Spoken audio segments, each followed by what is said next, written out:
Michael Killen. Our guest is Charles L. Brown, the former chairman of AT&T Corporation. Mr. Brown, it's a pleasure to see you again. Michael, thank you. On January the 8th, 1982, the world was shocked. I think at 11:45 in the morning, you and William Baxter, the Assistant Attorney General, stood up in the Washington Press Club and made a historic announcement. And in that announcement, as Charles Class said, you agreed to the divestiture of AT&T. I'd like to know, there are many chairmen that have come before you, and AT&T has a great history of keeping that great corporation together. Why did you make that decision to break up the company? I think along with that history that you speak of, keeping the company together, there was also a history of adapting the company to what its circumstances looked like at the time. All the way back through the originators of the company, they had to make changes in their plans in order to adapt to what the public expected of the company and what the political environment was at the time. And so this, I felt, was one of those times when you had to shift in order for the company itself, the Bell system itself, to survive and operate well. So that must be something you relied on to give you the confidence, fortitude, to make the decision that those that came before you had to make changes to meet the needs. And the world is changing much more, I guess, than ever before. So you had a need to make a more significant change than maybe any of them had made. Yes, I think so. Everybody's problems seem large to them, I'm sure, but clearly this was a fundamental change that could not be reversed. And it required a lot of thought, a lot of agonizing in order to come to that point. When did you finally make up your mind that you had to settle the U.S. versus AT&T antitrust case? Well, in 1981, we were struggling with Congress trying to deal with bills that we could live with. We were not very successful at it. Every bill that came out was worse than the last one as far as we were concerned. And the problem of getting Congress to express itself and express policy remained undone and in fact harmful. Secondly, the antitrust suit was moving along at an accelerated pace under a judge who was going to complete it before very long. And thirdly, we had the FCC making a policy on its own without direction from Congress. And I believe at the time I called it a three-ring circus, and it's still, I still feel that's what it looked like. Congress, the Department of Justice, and the FCC. And the FCC. How much time do you believe you had before Judge Harold Green ruled on the AT&T case? Oh, I imagine it would have been in the order of 6-7 months. 6-7 perhaps months. Less. And do you have an estimate of what was going to happen? No, and that was mainly the problem. There were some solutions that I would prefer, and some I would abhor. But the problem was I didn't know what was going to happen. And that's the reason I thought it was wise to act. You don't think Judge Green was moving more toward ruling against AT&T? I saw no indication that he would vindicate us completely. All right. Now, why, though, at the end of 1981, would you be really motivated to act? It seems to me Reagan had come to office the previous November, and I believe he appointed William Baxter as the Attorney General. Any special reason for acting then as opposed to waiting another 6 months? Yes. Well, in that kind of a situation, one looks to see what solutions there are which can be seized upon and can be will stick. In other words, in dealing with the federal government, it's very difficult to tell who's in charge. Or a three-tier or three-branch system ensures that. And so dealing with Congress was exceptionally difficult, and there wasn't any way I had seen up to date to be able to settle on something we could agree with and that they would agree to.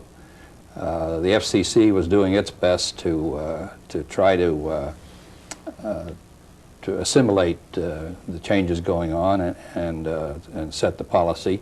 Some of the things they were doing we agreed with, and others that we did not. And in the meantime, the antitrust suit was hanging over our head. One of the solutions, you know, if you play what-if games back over the years, as we did, one of the solutions was to separate the local business from the long-distance business, and that would solve the Justice Department's alleged problems with the Bell system. When Baxter made some changes in the stated demands of the Justice Department when he came in, and it appeared that Baxter was one person in the federal government with whom we could make an agreement which would stick, and that was a reasonable opportunity to take action. Yeah. Why did you think Baxter was the person you could make an agreement that would stick? Why him?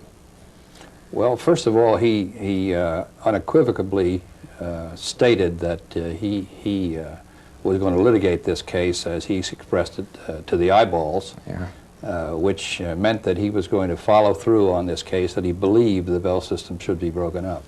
And he had his own reasons for this theory and this desire. He, in effect, didn't report to anybody. First of all, the Attorney General had recused himself from the case. He had some connection with Pacific Telephone before he was appointed Attorney General, and so he said he wasn't going to have anything, make any decisions with respect to the case. Secondly, the number two man in charge of the Justice Department said the same thing. He had some connection with the Bell system previously, and he too said he wasn't going to make any decisions. That left Baxter, who was willing to make decisions, and as I said, had nobody to report to, and could make them stick. So there was no chain of command above Baxter, except all the way up, I guess, to the President. And the President probably wouldn't get involved in something like this, or would he? The President clearly, the President and I think all the cabinet officers over the period of time clearly stated that they did not think it was appropriate to break up the Bell system. The President stated it in various ways. And so that was one of the frustrating points here. As I've said before, all the elected officials, including congressmen and senators, were not in favor of this. And yet, inexorably, it was happening. Now, the lawsuit against AT&T was running for maybe 60 years at this point. From 1974, yes. Yeah, and it's now late 1981. I'd like to know, who called who? Did you decide to have someone call the Department of Justice and say, let's have discussions for how we can settle this? Or did they take the initiative and call you? Well, we were in discussions all along. Howard Treenan's, my lawyer, was in discussion with Baxter and with other Department of Justice lawyers on negotiating some sort of a settlement which would involve a decree which could be monitored so that make sure that we were not violating anything that was held dear by the Justice Department lawyers. And so there's continuous conversations going on at that time. And finally, we decided that we'd ask them what does it take to settle this case, and Treenan's asked that question. So you, via Treenan, took the initiative. That's what. I think it's fair to say that, although it was clear also that Baxter had laid the groundwork for it by his his stated objectives. And the Department of Justice was obviously receptive to trying to settle this before the court ruled. Baxter was, and I'm not sure the degree to which he was talking with his subordinates. The people handling the case from the Justice Department standpoint were in on this settlement very late. Sure, but Baxter, you know, he was a new entity just coming in. He wasn't really part of the fight, not the long-term fight against AT&T. Yes, I guess he would be more objective, open to settlement. Baxter's his own man and understands the problem quickly. Although I didn't agree with what his premises were, I certainly felt that he had the position and the gumption to stick with the decision. To settle this case, a document had to be created, a document that defines AT&T's new role and the role of, in this case, the 7 new regional holding companies that would be created. I believe it's called a modified final judgment. You participated in the creation of that document? No. Trenans and I decided that what was needed was to find out what the Justice Department would settle for. So Trenans asked Baxter for a 2-pager. In other words, not a book on the subject, just what is it you would settle for. And Baxter came up with that. And that made the basic, that was the basic document that we operated from. And very little changes were made in that. So Baxter submitted a 2-page document. Trenan, consulting with you, embellished it a bit. Very little. Very little. So then, who put in the clause into the modified final judgment that allowed AT&T to be free of the 1954 consent agreement, allowing AT&T to enter non-telephone business? Well, of course, we insisted on it. That was not something we would agree to at all if we were confronted with being restricted from the 1976 or 1956 decree and having another one on top of it. So we said, you know, don't saddle us with both of them. And this didn't bother Baxter at all, I believe. So you would not have agreed to divestiture if Baxter, the Department of Justice, would not allow you to enter other businesses? Yes, and Baxter is competition-oriented, and he didn't see any problem with that, as far as I know. Yeah. Baxter apparently put clauses into the modified final judgment prohibiting the new regional holding companies, the 7, of becoming manufacturers. Was that put in by the Department of Justice or by Trenan and No, you? this was a basic. This fitted in with basic theory to which Baxter subscribed. That is, there should not be a connection between the manufacturer and the operator of a monopoly business, which the local telephone companies were. There should not be a connection between the manufacturer and the user of equipment. Secondly, there should not be a connection between the long-distance business and the monopoly-oriented local business, which was necessary to complete calls. And so those 2 things were the keys to Baxter's theory and were put in there, of course, by him. All right. Now, it seems to me this modified final judgment, which defined the breakup of AT&T, the creation of the new AT&T, the creation of the new RBox, really split the network in half. And I remember reading that your predecessor, DeBucks, said that it's impossible to split the network up and have efficient operation. Well, I think it's fair to say that if you have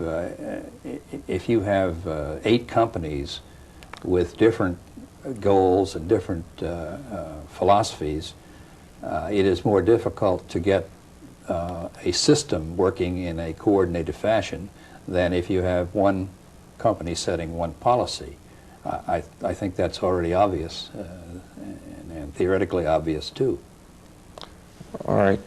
So you feel that the system's working quite well today then, despite the fact that you really have 8 companies going in different directions to some extent.